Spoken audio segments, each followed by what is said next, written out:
Hi everyone, Chris here again at My Old House Fix here at the Eiding House. Part 3, following up on how to make updates to our historic properties while also maintaining the historic character and all the defining features. Okay, part 3. So we said we're going to talk about some window trim. So if you notice here, we've got the window that we restored back. The other day, remember I mentioned this whole house was covered in aluminum siding. And one thing that they really do that's really detrimental to the property, when the siding goes on, most things that stick out from the house don't work with aluminum siding.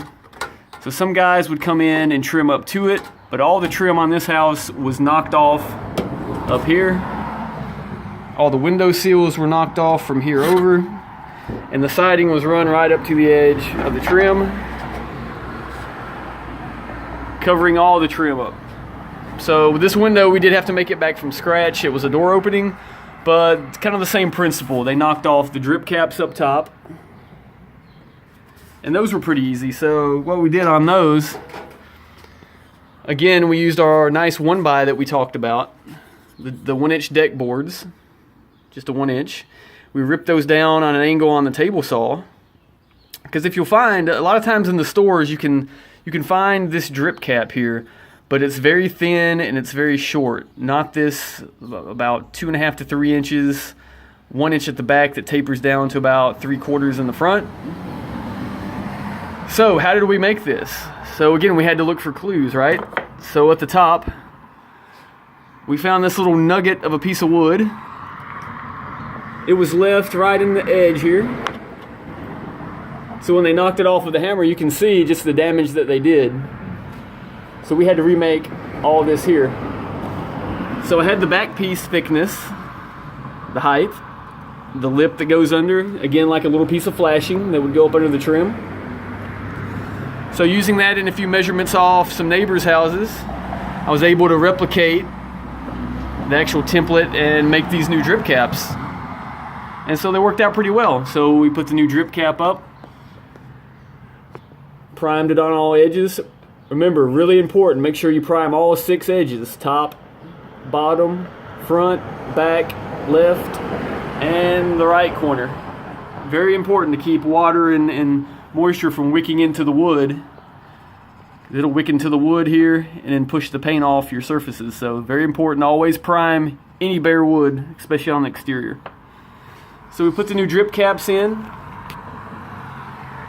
That helped out a lot.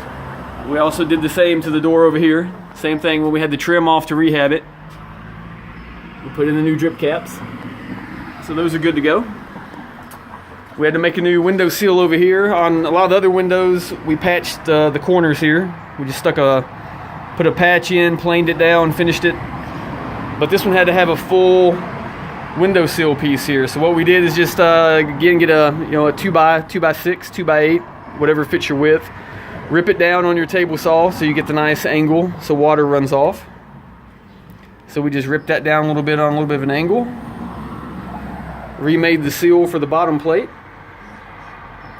And we're good to go.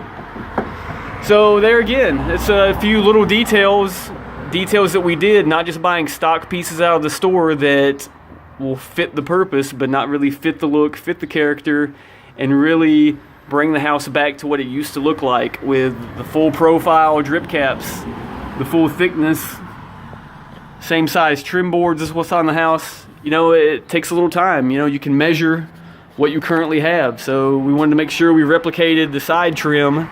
If we're replacing any of it new, make sure it's the same thickness, same width. We want to try to keep everything consistent so the whole house looks like it did when it was built, and so therefore retains that character all the way through the house. All right, stay tuned and we'll talk to you next time. We'll go a little deeper in part 4. See you guys.